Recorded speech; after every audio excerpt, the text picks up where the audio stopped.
اور وہ جو سیاسی ورکر وغیرہ ہوتے ہیں اول تو بعض کا ان کا پتہ نہیں چلتا، بے شمار لوگ ہوتے ہیں کہ کس نے تشدد کیا، ان کے نام کیا ہے، اور جب پتہ چل جائے تو اول تو انہیں پکڑنے نہیں دیا جاتا، اور دوسرے اگر ہم اور پولیس افسروں کا بھی میں قصور سمجھتا ہوں کہ وہ خود بھی اس میں دلچسپی نہیں لیتے، واقعہ گزر جاتا ہے تو اس کے بعد وہ بھی ڈھیلے پڑ جاتے ہیں، وہ کہتے ہیں ٹھیک ہے ابھی کوئی باقی معاملات کی طرف دیکھیں، اس کی طرف ہم کیوں جائیں. اور عدالتوں کا بھی اس میں اور پراسیکیوشن کا بھی فالٹ ہے کہ ایسے لوگ سزا سے بچ جاتے ہیں.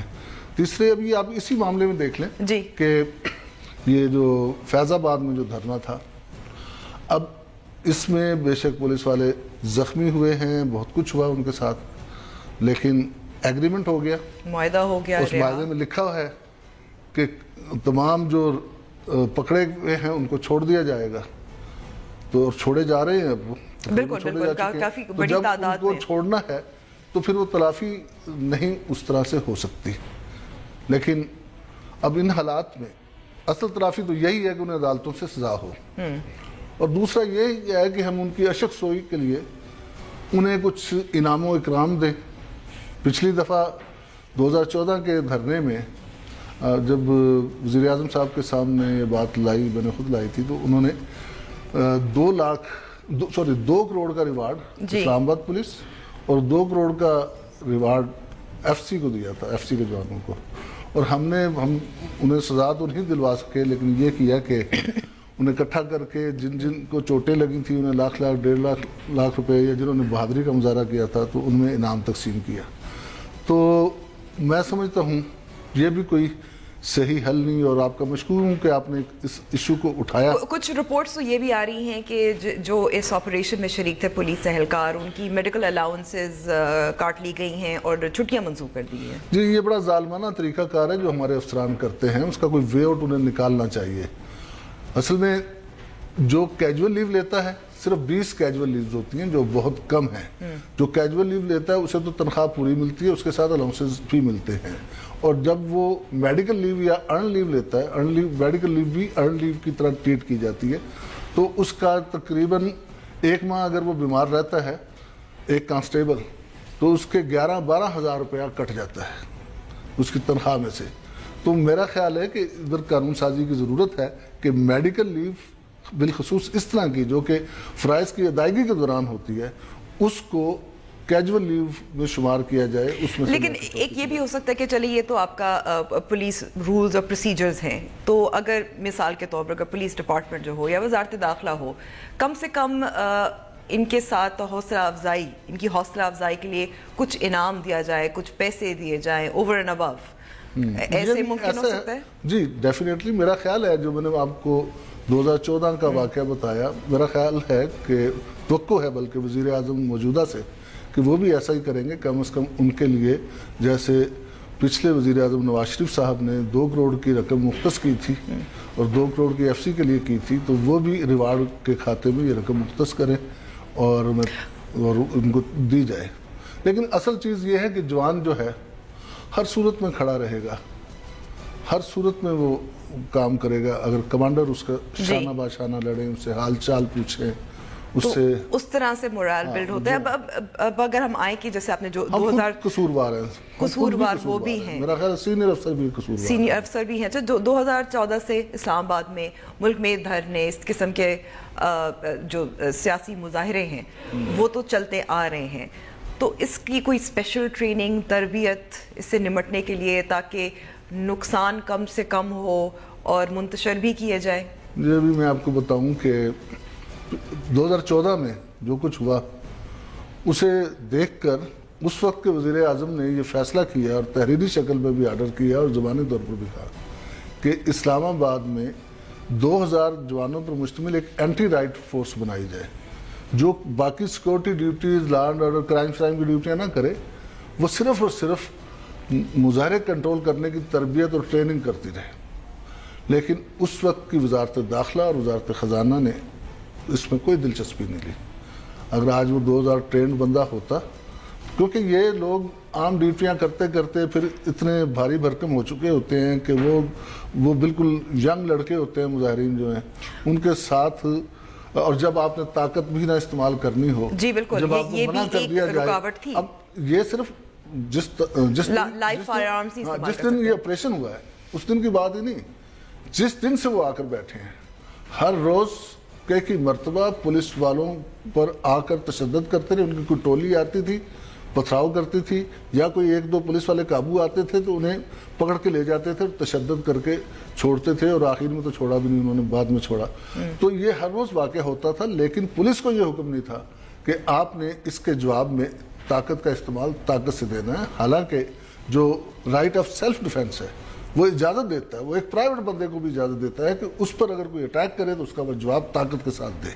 تو یہ بڑی بدقسمتی رہی ہماری, اور اس میں سمجھتا ہوں کہ ابھی ہماری حکومتوں کو چاہیے کہ اس طرف توجہ دیں, کیونکہ الیکشنز آتے جا رہے ہیں, ایسے پولیس افسر نہ لگائیں.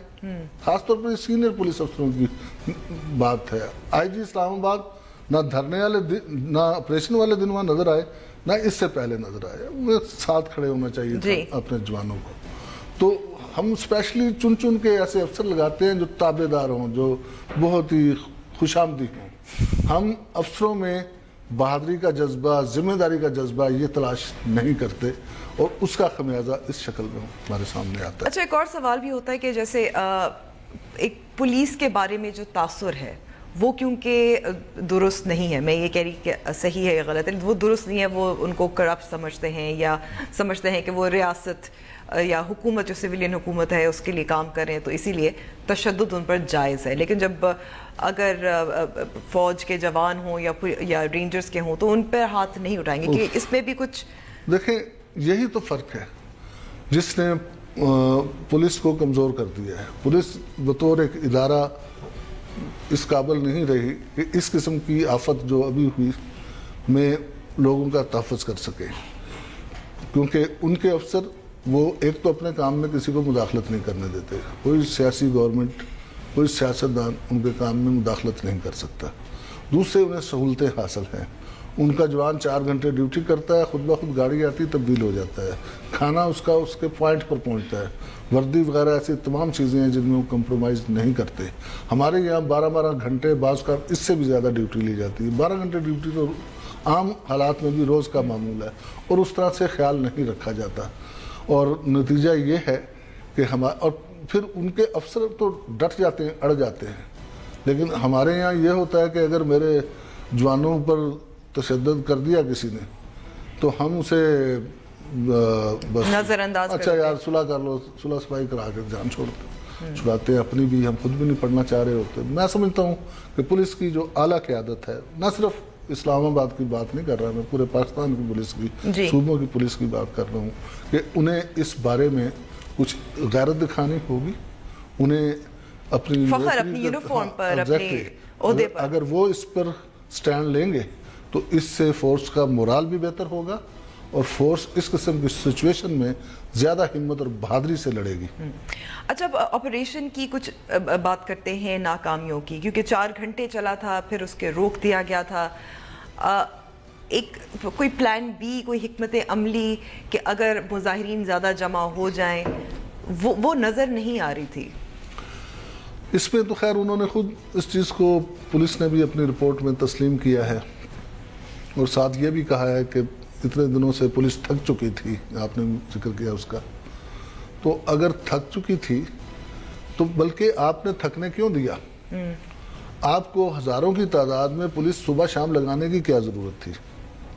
آپ نے وہ جوان, وہ پولیس جس نے آپریشن کرنا تھا اسے بچا کر کیوں نہیں رکھا؟ اس کو علیحدہ سے رکھتے, وہ تیاری کرتی ہے اپنی, جو بھی آپ کا پلان اور طریقہ کار تھا اس کے مطابق بار بار انہیں بریفنگ دی جاتی, اور وہ تازہ دم فورس لائی جاتی 20 یہ جس دن آپریشن ہوا اس دن صبح, تاکہ وہ صحیح طریقے سے اس کا مقابلہ کر سکتے. پھر آپ کو پتہ ہونا چاہیے تھا کہ دوسری طرف سے لوگ آ سکتے ہیں, اور اس سمجھتا ہوں کہ پنڈی کی طرف سے جو لوگ آئے, پنڈی والوں نے نہیں روکا, اور پنڈی میں بھی تو پولیس ہے نا جن کا کام تھا کہ روکتے, اور جبکہ یہ طے ہو چکا تھا. اسی طرح باقی رینجرز آپ کو پتہ ہے کہ وہ آخر میں تھی, پیچھے تھی, تو رینجرز کو کراس کر کے وہ لوگ پہنچے ہیں, خاص طور پر ایکسپریس وے وغیرہ سے, مری روڈ سے جو لوگ آئے ہیں, تو رینجرز کو روکنا چاہیے تھا. میں سمجھتا ہوں رینجرز کو شاید طاقت بھی نہ استعمال کرنی پڑتی, وہ آگے کھڑے ہو کے صرف سٹانس ہی بنا لیتے اور انہیں بتاتے. تو ہم چونکہ ہمارے یہاں رینجر کا فوج کا دبدبہ بہت زیادہ ہے تو شاید وہ لوگ رک جاتے, لیکن بہرحال ایسا تو رابطہ کاری یہ بھی کمی تھی. میرا خیال کوارڈینیشن کی کمی کو تو پولیس نے جو اپنی رپورٹ دی ہے اس میں تو صاف نظر آ رہا ہے, خود انہوں نے تسلیم کیا ہے اس چیز کو. اور کوارڈینیشن ایک تو تھا جو آپریشن میں حصہ لینے والی فورسز کے درمیان کوارڈینیشن, مثلا رینجرز, پولیس اور فرنٹیئر کانسٹیبلری ایف سی, اور اس کے بعد جو ہے انٹیلیجنس ایجنسیز کے ساتھ, اور پھر ہم دیکھتے ہیں کہ راولپنڈی پولیس کے ساتھ. تو اس طرح کی کئی ایسی چیزیں تھیں جس کے ستم کا نشانہ وہ غریب جوان بن گئے اور وہ زخمی کر ہسپتال میں پڑے ہوئے ہیں. بالکل, بہت بہت شکریہ طاہر صاحب. ہمیں وقت دینے کا لیتے ہیں بریک, اور بریک کے بعد ہم بات کریں گے خواتین کے خلاف تشدد اور کراچی میں غیرت کے نام پر قتل, وہ بھی جرگے کے حکم پر.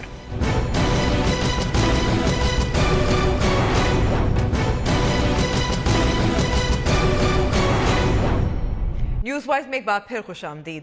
پاکستانی معاشرے میں خواتین کی زندگی آسان نہیں. بنی کیے جانا یا غیرت کے نام پر قتل جیسی فرسودہ روایات اور عورتوں کے تحفظ کے حوالے سے کمزور قوانین پاکستان کو خواتین کے حوالے سے چوتھا خطرناک ملک قرار دیتے ہیں.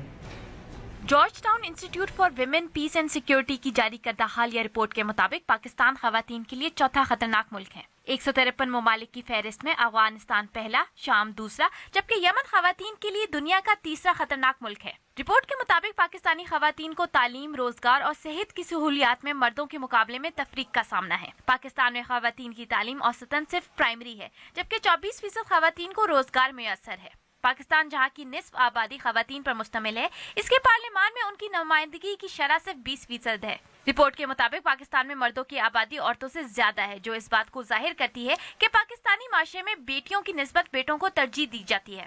رپورٹ میں کہا گیا ہے کہ پاکستانی معاشرے میں پائی جانے والی بہت سی روایات عورت مخالف ہیں, جیسے کہ غیرت کے نام پر قتل, کم عمری میں شادی, ونی, جہیز اور طلاق کا حق نہ دینا. پاکستانی معاشرے میں خواتین کے خلاف تشدد بھی بہت عام ہے, اور 27% پاکستانی خواتین کو ان کے خاوند کی طرف سے تشدد کا نشانہ بنایا جاتا ہے, جبکہ 50% خواتین اپنے آپ کو دفتروں میں غیر محفوظ سمجھتی ہیں. تاہم گزشتہ چند سالوں میں ملک کے تحفظ نسواں قوانین میں بہتری آئی ہے, جس کی وجہ سے پاکستان کی گزشتہ سالوں کی درجہ بندی 1 نمبر بہتر ہوئی ہے. خواتین کے حوالے سے چوتھا سب سے خطرناک ملک کیوں ہے پاکستان؟ اس کے باوجود کہ گزشتہ کچھ سالوں میں ہم نے دیکھا ہے کہ قوانین کی منظوری بھی ہوئی ہے, چاہے یہ غیرت کے نام پر قتل کے حوالے سے ہو, یا تیزاب پھینکنے کے حوالے سے, یا تیزاب کے حوالے سے جو خواتین پر جرائم پیش آتے ہیں ان پہ ہو, یا پنجاب میں مثال کے طور پر اگر خواتین کے خلاف تشدد اور اس پہ قانون بھی ہوا, مراکز بھی قائم کیے گئے. ایک وجہ یہ ہو سکتی ہے کہ مائنڈ سیٹس یا رویے بدلے نہیں ہیں. یہ ایک اور مثال آپ دیکھیں کہ کچھ دن پہلے ہی کراچی میں ایک جرگے کے حکم پر ایک لڑکا اور لڑکی جنہوں نے اپنی مرضی سے شادی کی تھی ان کو قتل کیا گیا. اس سے پہلے بھی ستمبر میں کراچی میں اسی طرح کا واقعہ رونما ہوا تھا. کراچی جیسے میٹروپولس ایک شہر, ایسے جرگے کیوں قائم ہوتے ہیں؟ کئی قوانین کی خلاف ورزی ہے, اس پر ہم بات کریں گے بریک کے بعد نفیسہ شاہ صاحبہ سے, جو پیپلز پارٹی کی رکن قومی اسمبلی بھی ہیں, اور انہوں نے غیرت کے نام پر قتل کے حوالے سے کتاب بھی لکھی ہوئی ہے. بریک کے بعد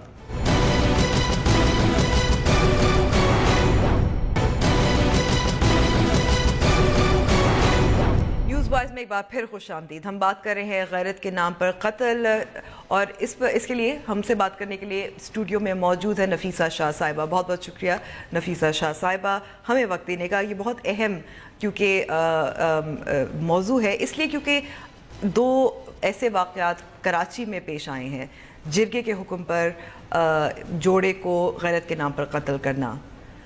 تو یہ تو کئی قوانین کی خلاف ورزی ہے, اور کراچی جیسے شہر میں دیکھیں امبر, یہ بار بار یہ چیز سامنے آ رہی ہے. میں نے جو تحقیق کی ہے اور آپ نے دیکھا ہوگا, اس میں میں نے اس آئیڈیا کو چیلنج کیا ہے کہ یہ کوئی پرانی فرسودہ روایت ہے, یہ کوئی قبائلی نظام کا کوئی بچہ کچا ایک سسٹم جو مڈرنٹی میں رہ گیا ہے.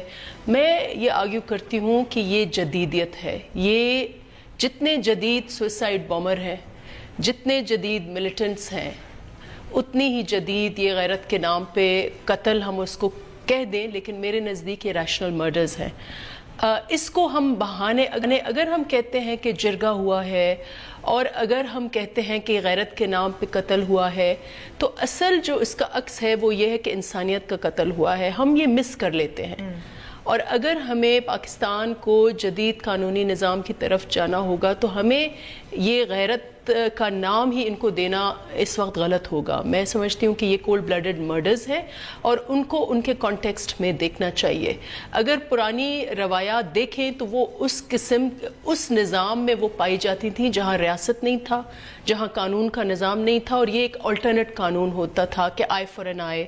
اور جو خواتین ان دا رورل کمیونٹیز وہ پیٹرمنی کی طرح ہوتی تھیں، جیسے آپ کی زمین ہے، آپ کی بھینسیں ہیں، آپ کی ایک بیوی ہے، آپ کے بچے ہیں، یہ آپ کی ایک ملکیت کا حصہ ہے. اگر ان میں سے کسی بھی چیز کے اوپر کوئی حملہ ہوتا تھا تو وہ ان کے پرسن ہوڈ پر، ان کے غیرت پر حملہ ہوتا تھا، اینڈ دیٹ انٹیلڈ کہ وہ اس پہ ریونج کریں.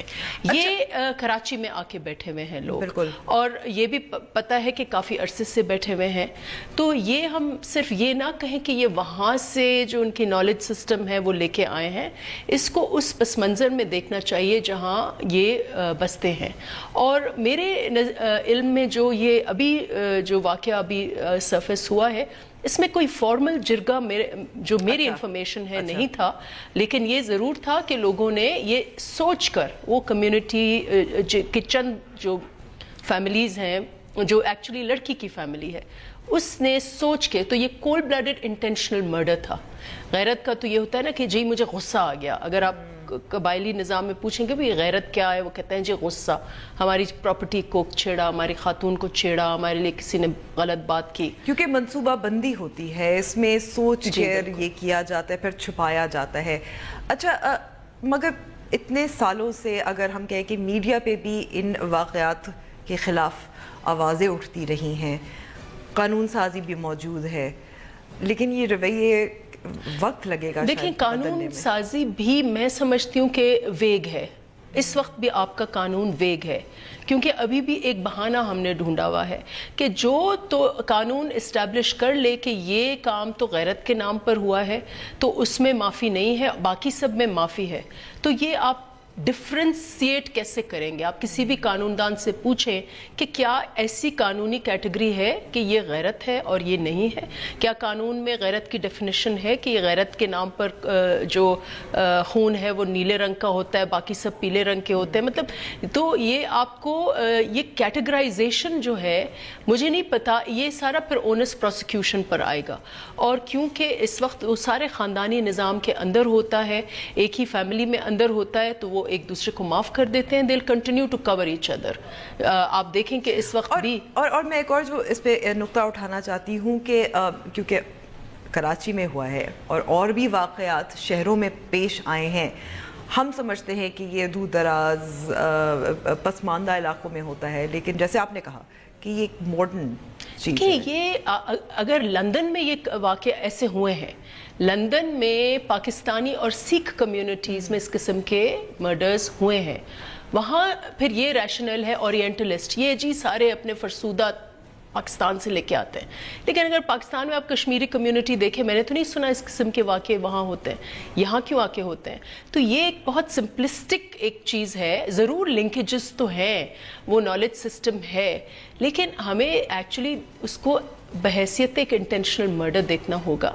ہم اس کی یہ بہانے نہ ڈھونڈیں کہ جی یہ قبائلی نظام سے اپنی فرسودہ رسم اور جاہلیہ کے زمانے کی لے کے آ رہے ہیں. ایز اے سیڈ، جتنی ماڈرن سوئسائڈ بومنگز ہیں، جتنی ماڈرن ملیٹنسی ہے، اور یہ سب ماڈرن پریکٹسز ہیں. Suicide bombing is an invention of modernity. It happens, it's a new form of warfare, it's a most sophisticated form of warfare. تو یہ ہم اگر کہیں کہ غیرت کے نظام کچھ پرانی رسم ہے، صدیوں سے چلتی آ رہی ہے، آئی ڈونٹ تھنک کہ یہ اتنا ریشنل ایکسپلینیشن ہے، اور اس کو اور ہمیں انویسٹیگیٹ کرنا چاہیے. اور پھر اسی طرح سے ہم کوشش کر سکتے ہیں کہ کم سے کم کچھ کسی حد تک روک تھام ہو.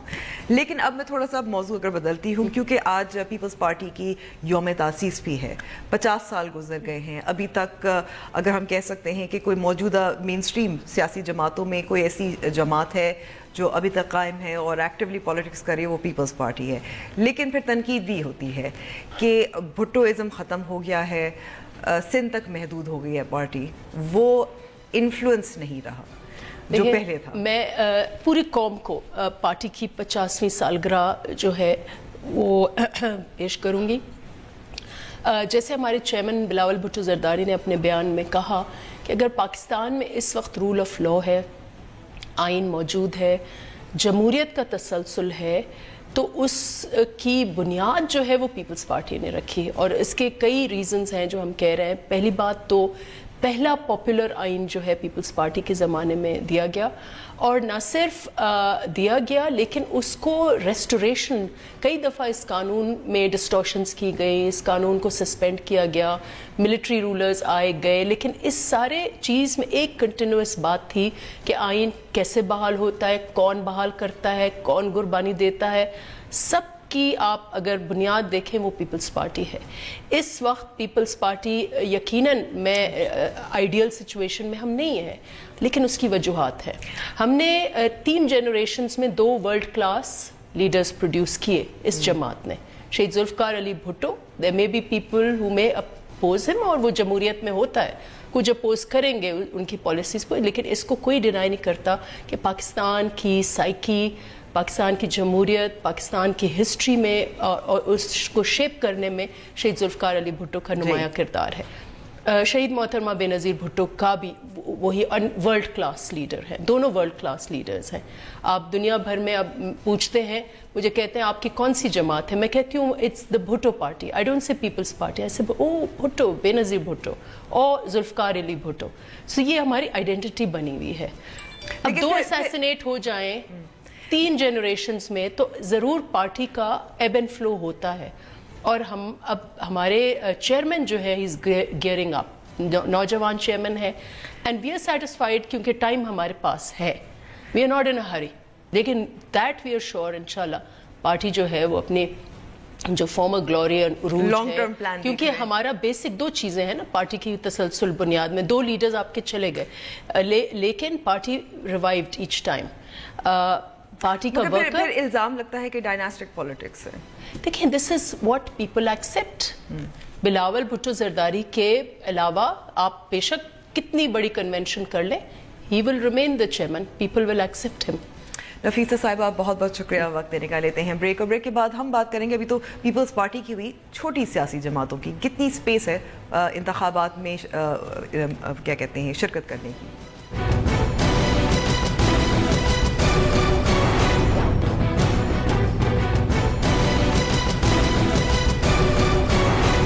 ایک بار پھر خوش آمدید. الیکشن ایکٹ 2017 چھوٹی سیاسی جماعتوں کے لیے 2000 ممبران کی فہرستیں جمع کروانے سمیت متعدد شرائط, یہ سب عام آدمی کی سیاست میں حصہ لینے کے لیے مشکل یا آسان؟ اس پر بات کرتے ہیں عوامی ورکرز پارٹی کی سیکرٹری جنرل عصمت شاہ جہاں صاحبہ. بہت بہت شکریہ عصمت صاحبہ وقت دینے کا. عصمت صاحبہ, آپ نے شناختی کارڈ جمع کروانے ہیں, آپ نے 2 لاکھ روپے جمع کروانے ہیں, کیا چھوٹی جماعتیں یا عام مڈل کلاس امیدوار حصہ لے سکتا ہے انتخابی عمل میں؟ پھر شکریہ امبر شمسی. دراصل الیکشن ایکٹ 2017 عوامی ورکرز پارٹی کی کانسٹیٹیوشنل پٹیشن انتخابی اصلاحات کے لیے جو ہم نے کی تھی 2012 میں, اس کے نتیجے میں بنایا گیا کیونکہ وہ پٹیشن ہم نے جیت لی.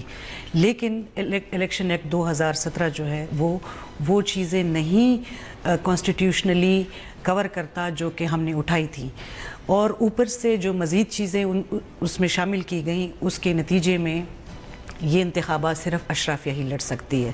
کیونکہ ہمارا مدعا یہ ہے کہ پاکستان کی محنت کش عوام حق حکمرانی حاصل کرے, جس کے لیے اس طرح کے انتخابات کے کروڑوں روپے کا ایک جلسہ ہے, ایک جلسہ ہے, بڑے بڑے بل بورڈز ہیں, پیسے اسٹیبلشمنٹ بانٹ رہی ہے, یہ ساری چیزوں کا خاتمہ ہو. لیکن ہوا یوں کہ الیکشن ایکٹ میں 2 لاکھ تو صرف رجسٹریشن فی ہے جو کہ غریب پارٹیاں نہیں دے سکتی ہیں.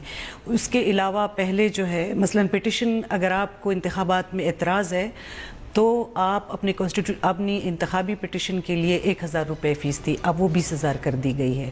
وہ 20,000؟ ہاں وہ 20,000 کر دی گئی ہے. اس کا مطلب یہ ہے کہ اگر آپ کو اعتراض ہے تو آپ کے پاس پیسے نہیں ہیں تو آپ تو گئے، اعتراض ہی نہ کریں، اعتراض ہی آپ نہ کریں. تیسری بات اس میں یہ ہے کہ جو الیکشن ایکسپینڈیچر تھا جس پر ہمارا سب سے زیادہ بڑا اعتراض تھا، وہ انہوں نے پہلے جو ہے وہ کم تھی 10 لاکھ اور 15 lakh M N M P A کے لیے تھی، اب انہوں نے بڑھا کے وہ 20 لاکھ اور 40 لاکھ کر دی ہے. 20 لاکھ ایم پی اے کے لیے، 40 لاکھ ایم این اے کے لیے. یہ کیا منیمم ہے؟ اس لیے کیونکہ اگر یہ میکسیمم ہے، کیونکہ خلاف ورزی تو ویسے ہی ہوتی ہے، اگر بڑھا دیا جائے تو خلاف ورزی بھی نہیں رہے گی. تو ہم تو جو آج اسلام آباد ہائی کورٹ نے سسپینڈ کیا ہے اس شک کو، ہم اس کو ویلکم کرتے ہیں اور ہم سمجھتے ہیں کہ یہ اچھی بات ہے. یہ اس کو ریگولر ہیئرنگ کے لیے ایکسیپٹ کیا ہے، تو ہم یہ سمجھتے ہیں کہ یہ اچھی بات ہے. اور جو پرانا تھوڑے پیسے تھے اسی پر واپس جایا جائے. اور دوسری بات یہ کہ بات اس پر ختم نہیں ہوتی ہے. بنیادی مسئلہ ایک یہ بھی ہے کہ جو پاکستان کا پورا انتخابی نظام ہے، ہم نے اس کو بھی ہم سمجھتے ہیں کہ وہ عوام دوست نہیں ہے، وہ مزدور دوست نہیں ہے. وہ لوگ 70 سال سے جو پاکستان کے کروڑوں عوام ہیں، جو کہ مزدور ہیں، جو کہ کسان ہیں، جو عورتیں ہیں، جو غیر مسلم ہیں، ان کو حق کی حکمرانی جو ہے ہماری ریاست نے نہیں دیا. تو اس کے لیے کیا حل ہو سکتا ہے؟ اصلاحات تو میرے خیال میں اس وقت شاید مشکل ہو جائیں، لیکن اگر ہم آہستہ آہستہ بات کریں اس میں کیا ریزرو سیٹس ہو سکتی ہیں، مزید بڑھائی جا سکتی ہیں، اور کیا کیا؟